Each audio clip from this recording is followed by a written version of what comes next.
Sometimes when you record drums, it can be useful to layer an existing sample on top of your kick and snare. This gives the feel of a live drummer, but it also gives it that punchiness of a really pop, modern sound as well. This process can be done in most DAWs. There are several different ways to do it, but here's how we do it in Pro Tools. In this example, I have both a kick in and a kick out mic. Those two mics capture the in, which is going to be the beater sound, and the out, which will be more of the resonance of the drum itself. Together, the sound is pretty good, but it could use a little bit more punchiness and top end.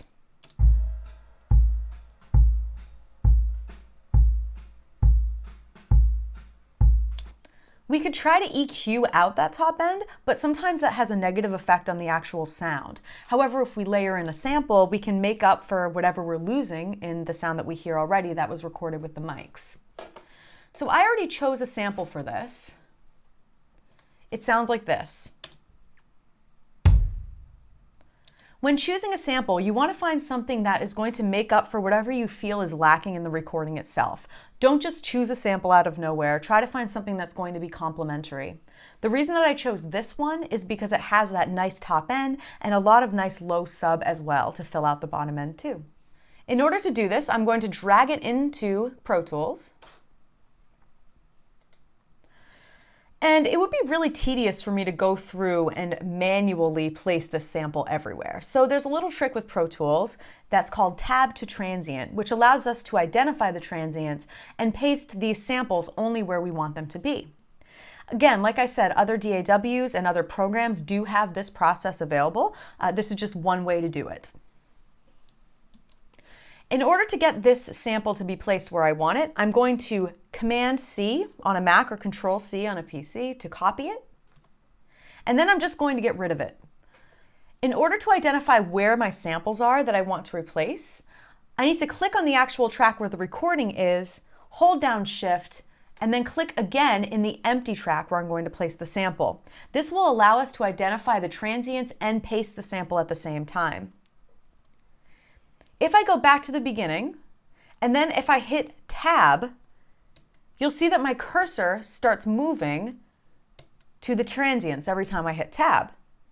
Because I've copied the sample, once I hit Tab and it hits a transient, I just hit Command-V because I'm on Mac, or Control-V if you're on PC, and then hit Tab again. And I just keep pasting those samples right on the transients.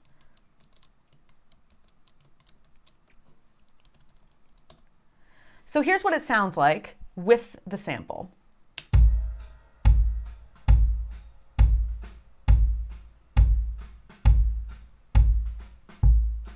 And now we're back to without the sample. You can definitely hear a difference how it brings that brightness and it makes it stand out more forward in the mix. If we listen to everything together like this, I'll play it without the layered sample first.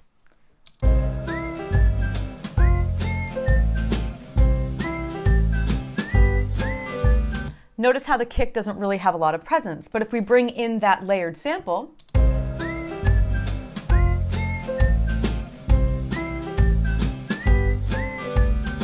it comes out nice and forward and it really helps that kick to shine. We're not taking away anything that the live drummer played, we're just enhancing what's already there.